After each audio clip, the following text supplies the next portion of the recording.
Pada Februari 2023, deforestasi atau kerusakan hutan Amazon Brazil dan Sabana Cerrado tembus rekor tertinggi sebanyak 62%.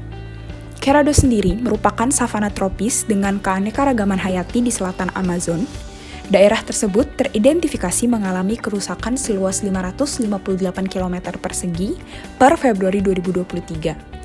Angka tersebut naik 99% dibandingkan Februari 2022 dan hampir 2 kali lipat rekor sebelumnya pada 2020. Penyebab terjadinya deforestasi merupakan masalah yang sangat kompleks. Faktor yang pertama dapat dilihat dari faktor historis domestik dari negara Brazil itu sendiri.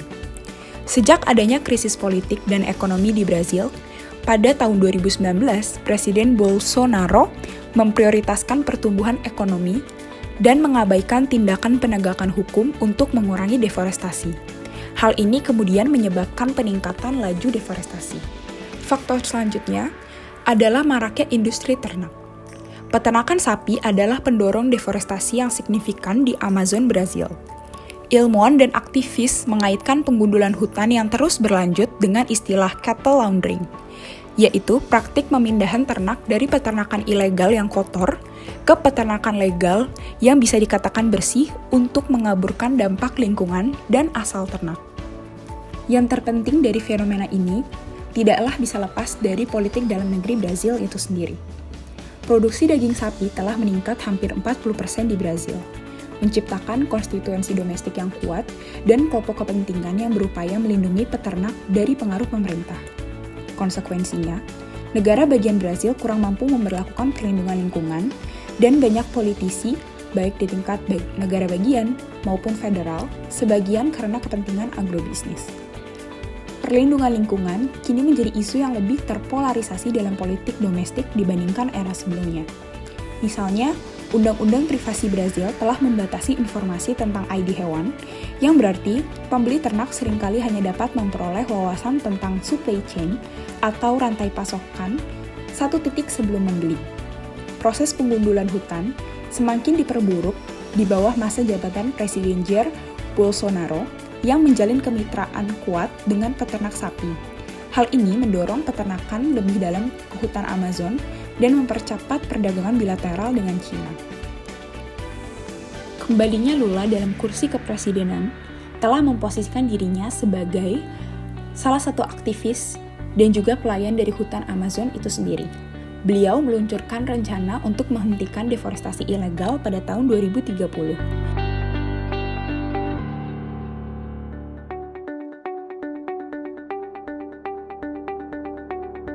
Namun, skenario dan rencana ini memiliki beberapa tantangan. Yang pertama adalah eksistensi Transnational Criminal Organization. Kegiatan kriminal seperti perdagangan ilegal satwa liar, penebangan liar, dan penambangan emas ilegal merupakan pendorong utama deforestasi di Amazon. Kegiatan tersebut dilakukan oleh organisasi kriminal transnasional, berkontribusi terhadap kerusakan lingkungan, dan menjadi tantangan bagi upaya konservasi.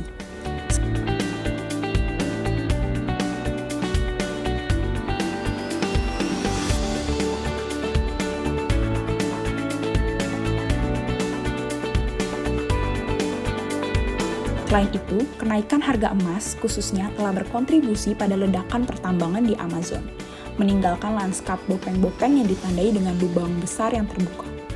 Penambangan lubang untuk mineral adalah salah satu bentuk penambangan yang paling merusak karena mengharuskan pembukaan hutan secara besar-besaran dan menghasilkan limbah mematikan yang dapat mempengaruhi kualitas udara dan air, biasanya dalam bentuk air yang terkontaminasi oleh merkuri yang mencapai komunitas pribumi. Bentuk penambangan ini telah menjadi salah satu pendorong utama pengundulan hutan Amazon di Brazil, Venezuela, Guyana, dan Suriname.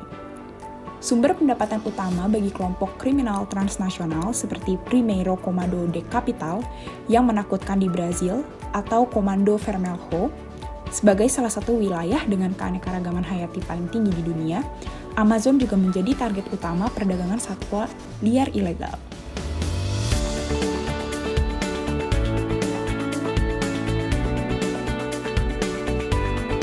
Di seluruh Bolivia, Venezuela, Ekuador, Guyana, dan Suriname, jaringan kriminal menangkap, membunuh, dan memperdagangkan spesies langka yang banyak diminati untuk merusaki lingkungan. Tantangan kedua adalah permintaan kedelai Cina.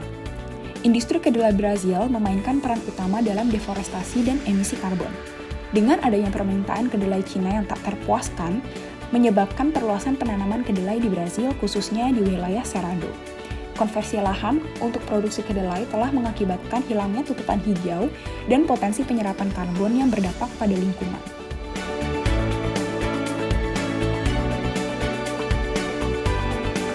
Kemudian tantangan yang ketiga, adanya rezim kriminal dari Venezuela.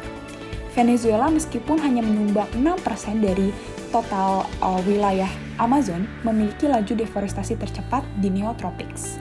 Promosi penambangan emas ilegal rezim Maduro bersama dengan deforestasi dari industri minyak dan gas yang bobrok telah menyebabkan kerusakan lingkungan yang parah. Penambangan emas ilegal beroperasi melintasi batas negara dan memperburuk masalah ini. Tantangan yang keempat, adanya hambatan domestik di Brazil. Tata kelola yang lemah, kurangnya penegakan hukum, dan salah urus sumber daya menghambat upaya konservasi di Brazil. Tantangan struktural dan ekonomi, termasuk fenomena deindustrialisasi dini, menjadi hambatan untuk mencapai kesejahteraan yang lebih besar di luar sektor pertanian. Pertumbuhan ekonomi Brazil dan kurangnya industri berkontribusi pada intensif sosial ekonomi yang dapat menyebabkan deforestasi. Kemudian tantangan yang terakhir, adanya hubungan erat antara Sino dan Brazil. Hubungan ekonomi Brazil yang mendalam dengan Cina telah berdampak pada ekonomi domestiknya, yang menyebabkan deindustrialisasi dan pergeseran ke arah agroindustri. Lobi pertanian yang dipengaruhi oleh hubungan Cina-Brazil menghambat upaya konservasi domestik. Menyeimbangkan pertumbuhan ekonomi dan pengurangan deforestasi menjadi tantangan karena Brazil mendorong perdagangan dan investasi dengan Cina. Hadirnya masalah-masalah yang kompleks dalam deforestasi di Brazil dan juga Amerika Selatan tentunya membutuhkan sebuah solusi yang komprehensif.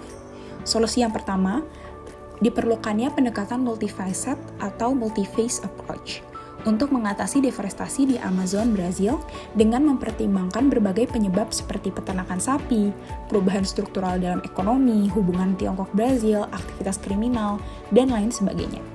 Yang kedua, memprioritaskan pendekatan kooperatif atau cooperative approach daripada penegakan hukuman yang penting untuk menjaga hubungan bilateral dan mempengaruhi praktik pertanian Brazil. Divestasi, tarif, dan sanksi dapat memperkuat posisi China sekaligus melemahkan pengaruh AS dan juga Uni Eropa. Yang ketiga, memahami dinamika domestik di Brazil menjadi salah satu faktor yang sangat penting, karena Amazon dipandang sebagai masalah kedaulatan pula. Kritik iklim dari kekuatan asing dapat memicu sentimen nasionalis dan penolakan terhadap langkah-langkah lingkungan. Yang keempat, pemberian insentif untuk reindustrialisasi di Brazil, khususnya di sekitar wilayah Amazon. Hal ini tentunya dapat mengurangi tekanan ekonomi yang menyebabkan deforestasi. Kolaborasi dengan Amerika Serikat dapat diwujudkan dalam upaya reindustrialisasi dan membangun infrastruktur berkelanjutan yang bermanfaat. Yang terakhir, penyelarasan kebijakan di negara-negara Amazon. Hal ini diperlukan untuk mengatasi deforestasi secara lebih komprehensif, mendukung inisiatif seperti KTT negara-negara Amazon untuk mendorong adanya konsensus dan juga kolaborasi sambil menyoroti peran aktor jahat seperti rezim Maduro dari Venezuela. Dari studi kasus tersebut, dapat disimpulkan bahwa politik domestik suatu negara mengambil peranan yang besar terhadap banyak aspek kehidupan lokal, baik yang terkait dengan manusia hingga alam. Sebagai negara dengan hutan terluas kedua setelah Brazil, Indonesia dapat belajar dari masalah deforestasi Brazil dengan cara memperkuat penegakan hukum untuk mencegah adanya kegiatan ilegal, meningkatkan perencanaan penggunaan lahan, terlibat dalam kolaborasi internasional, serta memberdayakan masyarakat lokal dan kelompok adat dalam upaya konservasi. Hal ini menjadi hal yang sangat penting, mengingat alam merupakan aspek kehidupan yang tidak dapat dipisahkan dari manusia. Dan bahwasanya tidak ada nilai ekonomi yang bernilai lebih daripada rusaknya alam.